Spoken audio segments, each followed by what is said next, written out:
You're listening to the Paul Young Podcast.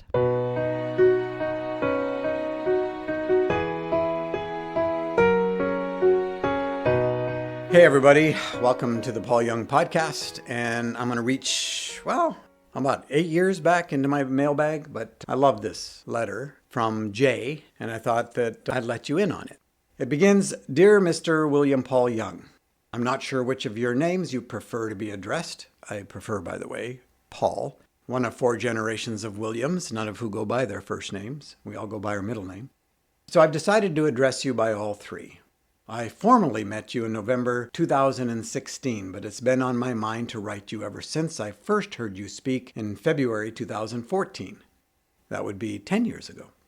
It was a time in my life where I wasn't sure I'd see the light of tomorrow.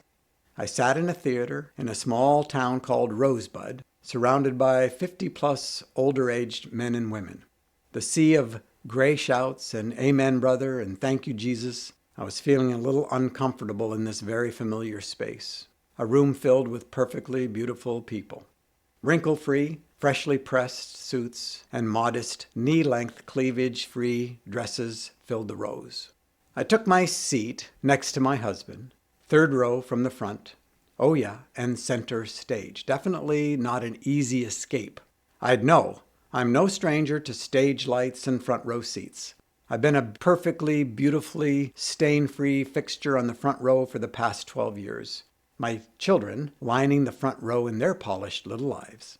We sat and cheered on the man of the hour, the man we know knew best under lights with a camouflaged microphone resting gently on his chin. We quickly learned our roles, and our world with no boundaries began. Without our conscience knowing, we can be all to be all, became the undercurrent force in our lives. Before I knew it, I had a self-destructing addiction, the need to be needed. God knows this world is full of needs. Anywhere there was a need, you'd be sure to find me, and freshly baked muffins. I hate to say it, but I was the kick-ass super pastor's wife. That's right, the untouchable, the solid and dependable, all-nurturing, kick-ass super pastor's wife. No task was too big for this need-seeking addict. Now, don't get me wrong. I loved people, and most days I still do. But the longer I lived in my fishbowl life, my perfect aquarium for all to see, the more I fell into the world of doing good. The more faint the great became. My marriage was only but a mere speck in the distance. My kids, almost perfect at being perfect, learned quickly that the church needed me, and their turn would come soon. And I? Well, self-care wasn't on the radar, although I could feel my body in flashing, fleeting moments. These moments were so few and far between. I'd grown numb to the calls of my body, my mind, and my soul, yet staying ever aware to the calls outside my 4 walls. This was a gift, they'd call it. My awareness to help others, start programs, lead people, care for people, and comfort people was the gift. I was the gift. I was unstoppable, and this was praised, admired, and adored. Like fuel on the fire, these words lit me up, spurred me on, kept me going, giving me all the energy I needed to keep pursuing the good. The good had me, all of me. I mean, it's good, and no one's going to tell you to stop doing good. So it consumed me, giving me value and purpose. I laid down my life for the good, smiling pretty in my beautiful knee-length, freshly pressed, cleavage-free Sunday best.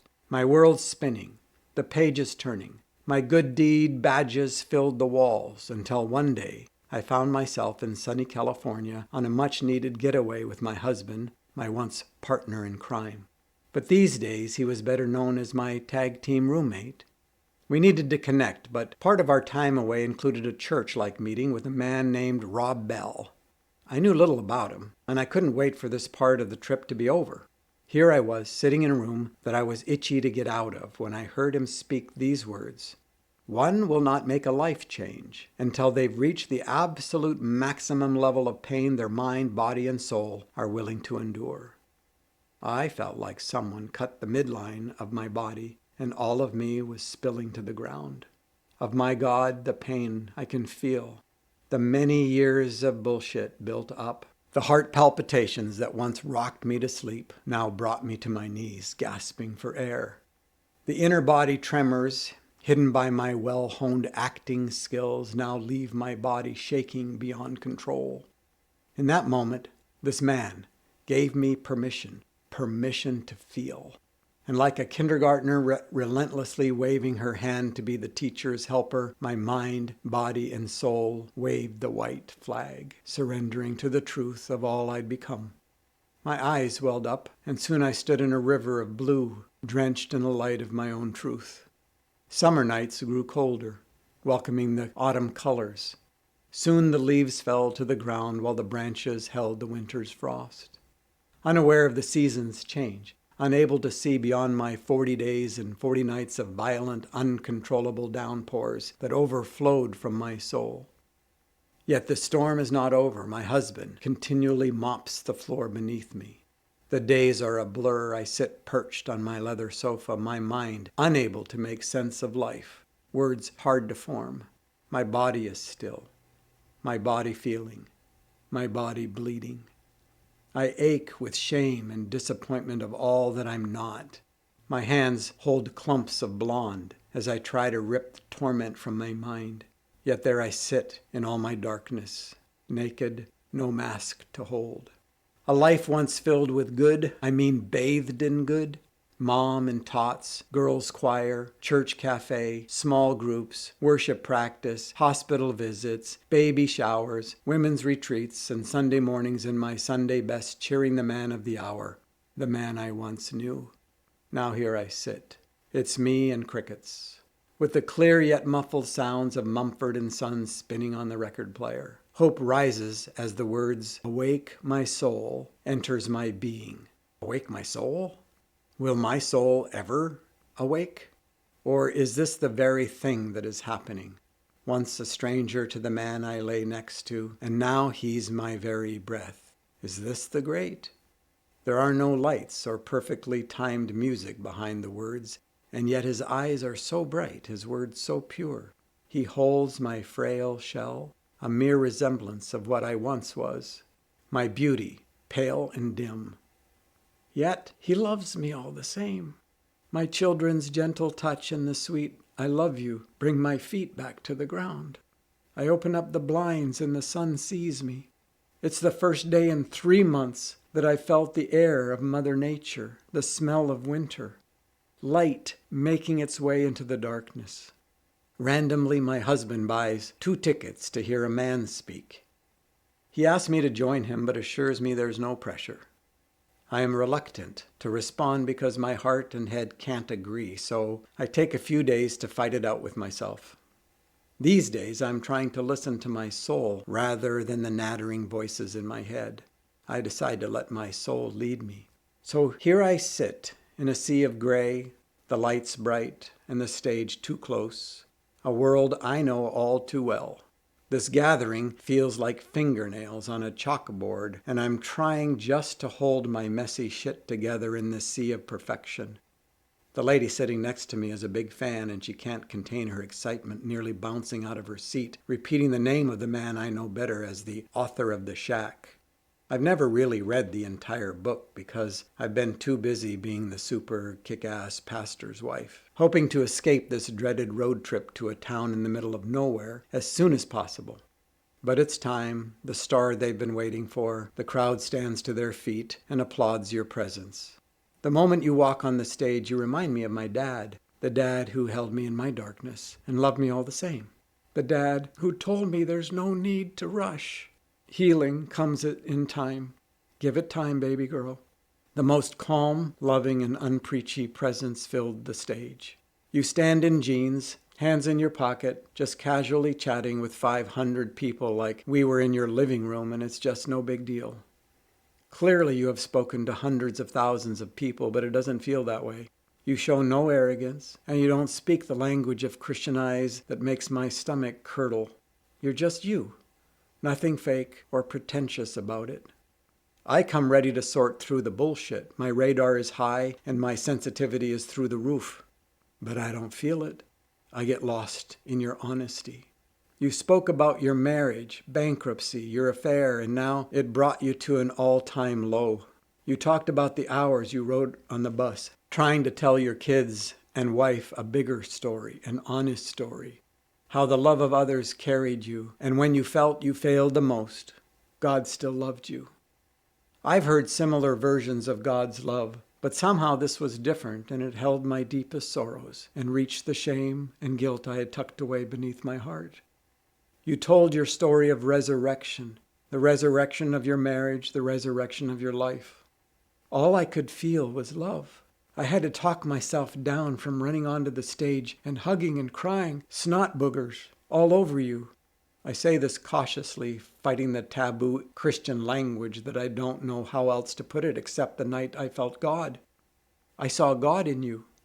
I felt loved in my messy, wrinkled, and tear-filled life. I felt enough without my super cape on.